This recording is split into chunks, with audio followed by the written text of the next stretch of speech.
Yes, I am here. We got Kanell, Damien Harris joining us as well. We're going to be here all night long getting ready for the big game tonight. They were just talking about the fans that have been supporting Indiana, especially over this entire journey.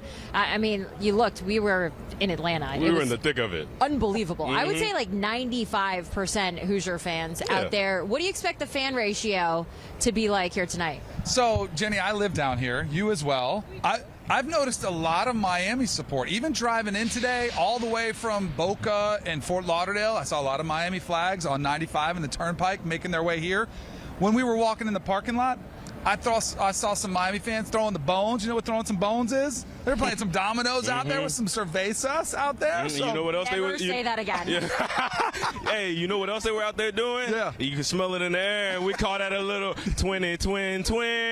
Wow, the Miami fans, they are out here in full effect. Me too. And even at the hotel, right, you see predominantly Miami fans. We expect Miami fans to show up and show out. But, Jenny, to your point, we were in the thick of it. And we were sitting with Indiana fans at one point in time in the game. And a young lady, she tapped me on the shoulder. She says, "Can you convince my friend's mother to take me to Miami for the national championship?" And I looked at her, I was like, you might not ever get this chance again. Now, obviously, this is the new norm with Kurt Signetti, but again, you might not get this opportunity to live this story all the way through again in your lifetime. If you don't take that girl to Miami, get her here right now. Indiana is going to show up. I anticipate it might be 60-40, maybe 55-45. Yeah. They travel well, Jenny. We'll see. They travel well. Can I say the best thing about this game? I feel weird, like keep starting this from him. The best thing about this game is I think I've been to some of these, and it's more corporate. It's a little bit buttoned up. This game, I think, is going to have the feel like an SEC championship game when it's Alabama, Georgia. I think it's going to be equal sides represented.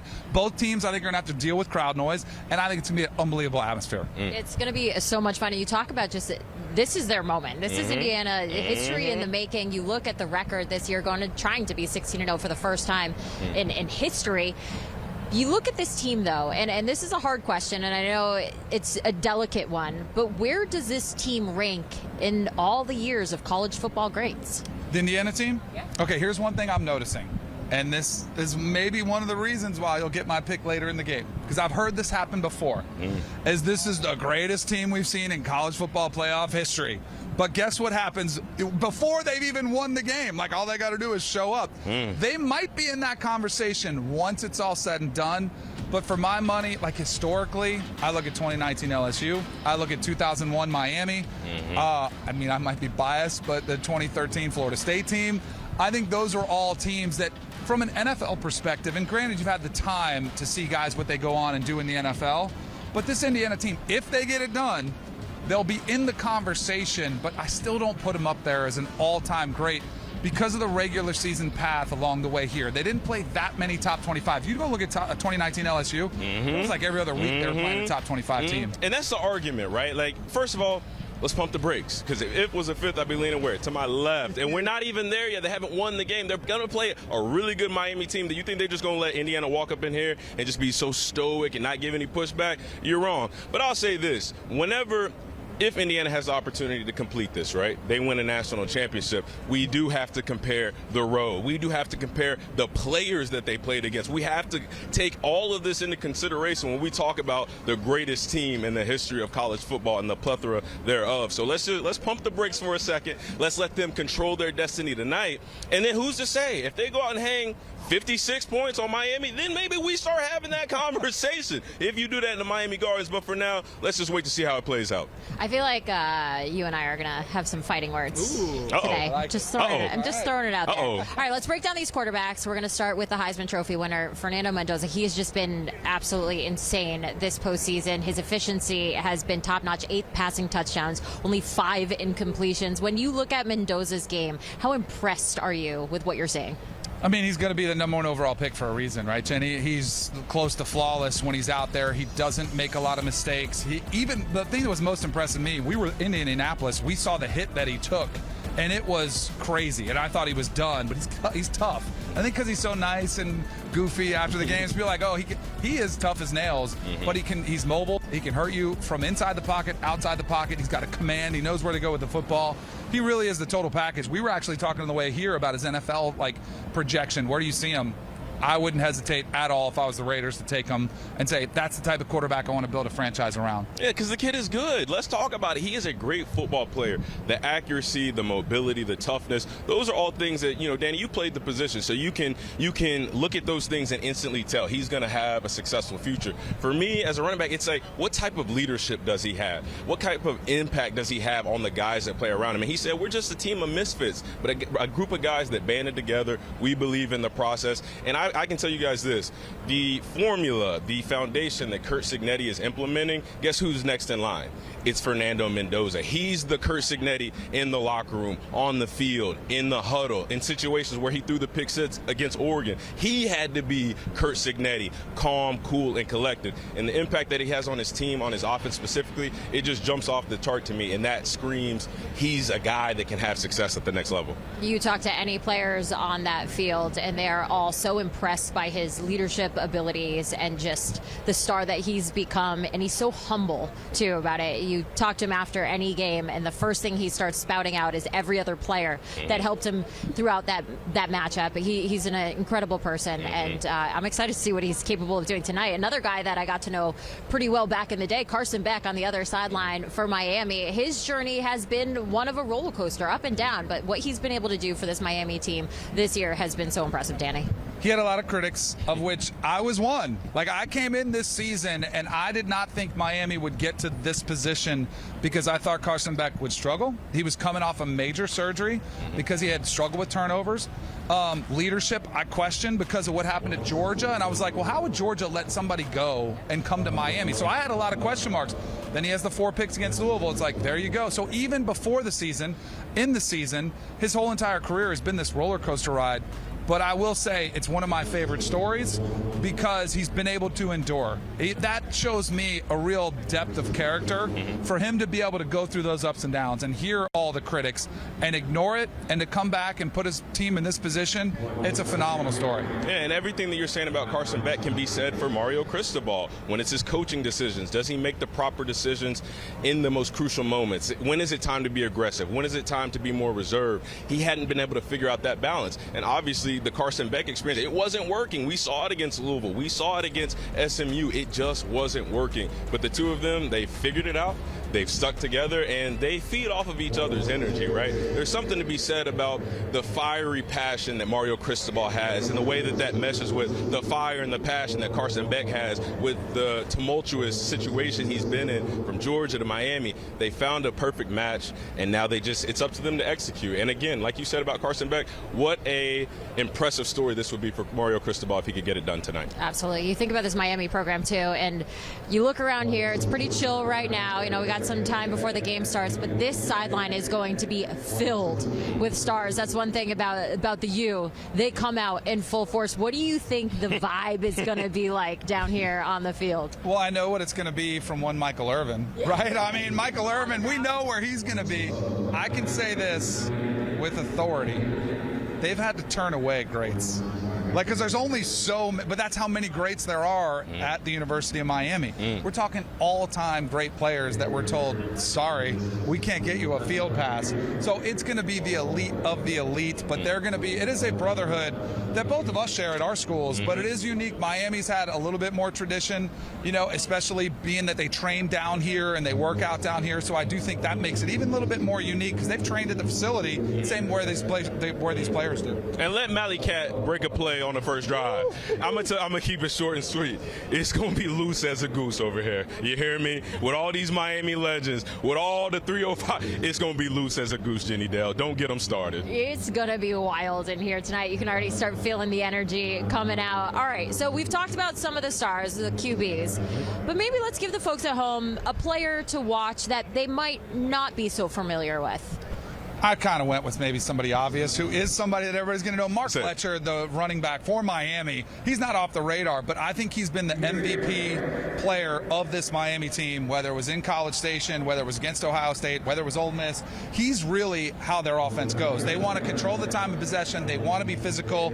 I love his story about his mom, who doesn't like to fly. She's driven all over the country. I think she's logged like 20,000 miles driving. Thankfully, she didn't have to drive too far for this game. But Mark Fletcher, he is the heart and soul soul of this Miami offense. If Miami's to win tonight, he has to have a huge game. And for me, it's going to be another guy who's very popular. He needs no introduction, but wide receiver Elijah Surratt from Indiana. And Jenny, we interviewed this guy. We've talked about it. He makes all the tough plays look routine. And when you've got a guy like that makes every contested catch on third down, every low ball catch on third and goal on the goal line, when you see a guy that just makes the big play every single time his name and number is called, that gives guys around him confidence. It gives Fernando Mendoza, let me keep going to 13. It gives the running backs confidence. Okay, well, if I keep blocking, we're going to keep getting these chunk plays because we're going to be able to get 13 open, get him the football. We know how he can run routes. We know how he can work himself open, and it's the strong Stephon Diggs-like hands. We saw that yesterday from Stephon. He's got that strong of hands where anytime the ball is around him, he'll go up and get it. And if Indiana needs a play come hell or high water, it's going to number 13. Get it to Waffle House over there. All right, we got so much more to come here from Miami Gardens at the Hard Rock. We're just getting started here. Throw some bones. Dan's gonna go throw some bones. I don't know. I'm gonna send it back to you guys before we get in trouble over here. Sounds like a good plan, Jenny Dell. All right, Cover 3 podcast. Make sure you check it out. A whole lot of national championship conversation going on over there as well. Danny Kanell, Chip Patterson, Tom Fornelli, Bud Elliott. You can watch right now by scanning that QR code on your screen. Back here on CBS Sports HQ, a wild college football season all comes down to this. On one side, #1 Indiana, the Heisman Trophy winning quarterback, crushing everyone on their path to Hard Rock Stadium. And then Miami squeaked into the field as the last at-large team, but certainly has proven that they deserve to be there. We're going to send things out to our crew in Miami Gardens ahead of the national championship. Jenny Dell, Damien Harris, and Danny Kanell. Jenny, you guys are having a little bit too much fun out there.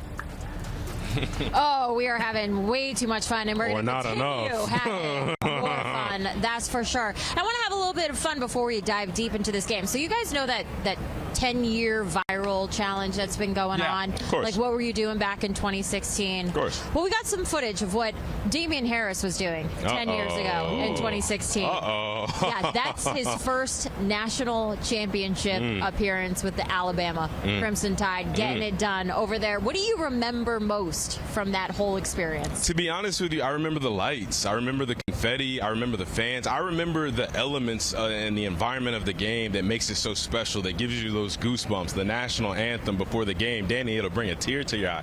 That's what I remember. And then after that, it's just the guys that I did it with. The guys that, because you think of it this way, Jenny, we didn't just do it that night. We did it back in August. We did it back in spring. We did it all year round, and we worked our tails off. We bled, we sweated. We did so many things that put so much into one thing, and then just being in this moment with the opportunity to accomplish something great and etch our names in history, it gives me goosebumps now just thinking about it. Like, these guys will remember this moment forever.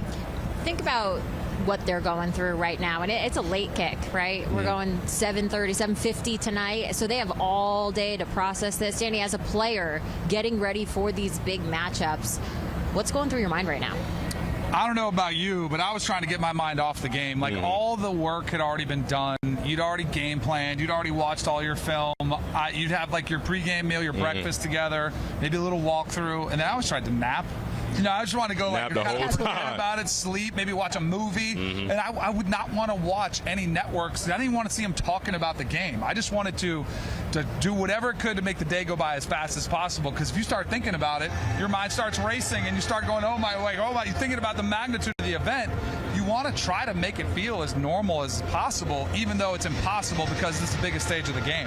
Even as a broadcaster before big games, I'm watching cooking shows. At that point, I'm like, if I don't know what I need to know for this game, then so be it. Right. It's above I know you what now. I need to know. I need to make sure I'm prepared. But all right, these players, these stars on each side of the ball, on each team, they're prepared for this matchup. But I'm curious to know who you think has the edge in certain categories. So we're going to go through, play a little game. I want you to tell me who has the edge. We're going to start with the quarterback position. Danny. That's probably the easiest one out of all of them. And it's no disrespect to Carson Beck, who is 37-5 as a starter, by the way. He's been a really good quarterback. But Fernando Mendoza has been close to perfect on the whole season. I was trying to find a bad game, and against Purdue, like, he struggled a little bit, probably because they weren't quite as dialed in.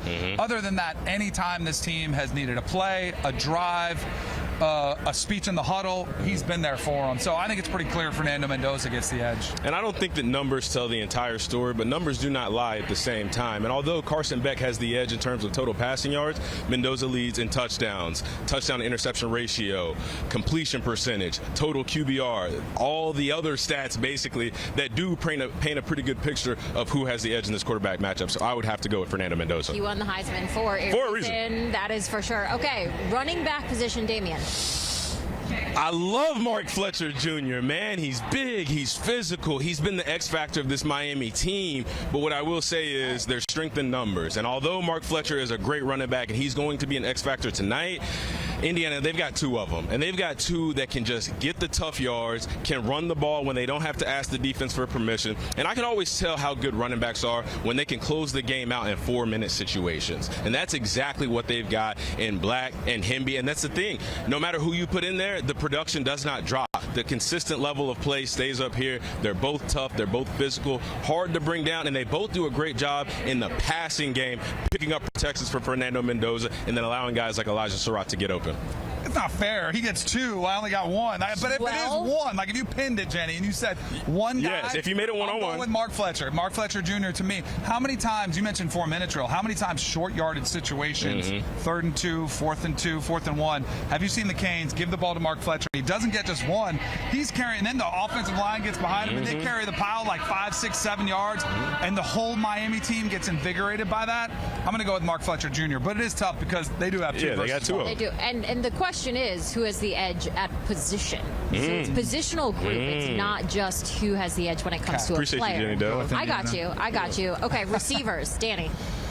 So this is a good one. Like Malachi Toney, CJ Daniels, they're really good. But I think the development of Charlie Becker has been outstanding for Indiana. Like we already knew about Elijah Surratt coming into the season. We saw Omar Cooper with the catch that he had against Penn State. And then Becker's been like this surprise emergence. So going 3 across the board, I think you got to give the edge to Indiana. I'm with him. It's Indiana. Elijah Surratt, Omar Cooper. And like I said earlier, it's the ability to make tough catches. And the fact that they do it so routinely. I feel like I sound like a broken record, but it's all the toughest moments of the game. Whether it's the back shoulder to Decker on, 3rd and 10 against Ohio State with the Big Ten championship on the line. Guess what he did? He made the catch. Elijah Surratt, the first drive of the game against Oregon, 3rd down, what does he do? Makes an incredible back shoulder catch. I just think whenever guys make all of those tough plays and the bang-bang moments against good, tight man-to-man coverage, they absolutely have the advantage. We've had opportunity to get to know Becker's parents just from hotel lobbies when I've been waiting around to interview Signetti. You think about if that's your kid out there at the last Peach Bowl. I said, how many siblings, brothers, sisters, family members are coming? She said, well, Charlie knows that the immediate Flaming is coming with just 5 of us, but we have 60 members of our family joining us. So Strength in numbers. See how many are out here supporting him here tonight. All right, we're going to now go Miami O-line against Indiana's D-line. Damien, who is the edge? I give this an edge to Miami, and it's because of their size, right? Because we've heard about it in the media. Indiana's defensive line has given up on average almost 3 inches and close to 30 pounds to this Miami offensive line. They're big, they're physical, and they're maulers. I can tell you as a running back, Mark Fletcher loves running behind those guys. And I guarantee you, after every big play, after every touchdown drive, he comes up and thanks those guys. So with that size advantage that they have, they can use that as a real weapon tonight. But at the same time, I will say, this Indiana defensive line, they might not be big, but they're mighty. I'm telling you, they play with great technique and fundamentals. So Miami has to use or find a way to use their size to their advantage. I'm going to go Miami, too. Maui Goa is the first-round draft pick. He's going to be coming out of tackle. Brockermeyer at center has been really good. He's a little bit smaller for most centers, but he does such a good job directing traffic up there, getting him in the right blocking schemes, pass protection schemes. And I do think across the board, they've got the advantage. I will say this, though. There have been other times Ohio State had better-looking offensive linemen than Indiana's defensive line, and they couldn't protect, couldn't get it done. So just because we like them better doesn't mean you absolutely see a domination tonight by Miami's offensive lines. What about Indiana's O-line going up against Miami's D? I'm going with the 2 guys that I think are going to be the story of this game.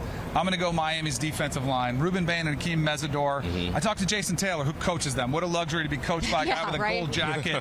And he was saying his favorite thing, they love football, and he said they play with violence. Like, everything they do violently. And that, as a quarterback, makes me scared. Like, you talk about goosebumps, I'm like, I get the hair on my neck kind of stands up. Like, where are those guys at all times? You kind of have to be aware. And if they're able to get pressure early, I do think they can impact the way Fernando Mendoza executes. So I'm going to go with them. Pat Coogan's really good. He got the Rose Bowl MVP. Their line as a unit is really good. Like, they play well really together. They're really balanced, but I'm still going to go with the Miami Hurricanes. I'm going to go with the Miami Hurricanes too, and a main reason why is because of the attention that they're going to draw. The scheme, the way you're going to have to scheme up your pass protections, your run game to either avoid these guys, or you're going to have to sometimes use 2 and 3 guys just to cover these guys up. That way they don't come in your front living room and start to wreak havoc in your kitchen. So I definitely give the advantage to those guys. Bain and Mesidor, they're phenomenal. They're beasts. They look like what they hunt, like Brian McFadden loves to say. They're going to make a lot of hay at the next level as well. A lot of times you say this game is going to come down to the trenches. Do you think that's the case with this? Absolutely. Absolutely. All right. I think the team that runs the ball better tonight wins. Look who has the edge. Look who has the ooh, we'll see. We'll see. Before we send it back to the guys in the studio, pick to win. We're going to put it all out there right now. I mean, you just saw the importance. I think the game is a line of scrimmage game. I think Miami's got the edges there. That's what we just went over. So I'm going to go with the Miami Hurricanes. I'm going with Indiana. The story is not done. It is continuing to be written. Fernando Mendoza cements himself. Kurt Signetti puts himself in college football's elite. And I just think that this team is too good. And more importantly than they're too good, they don't have any weaknesses, Jenny Dell. I can't, as many times as I've sat and thought about it, I cannot think of a way for Miami to attack this Indiana team and get a lot of damage. So I'm going with the Hoosiers tonight. All right, so we got Miami, we got Indiana. I'm going with the Hoosiers. I mean, I'll follow them all season long. I got to go with my guys. All right, we have much more to come out here from Miami Gardens, but for now, sending it back to you guys in the studio. I'll add another for Indiana to cover the spread. I'm with you.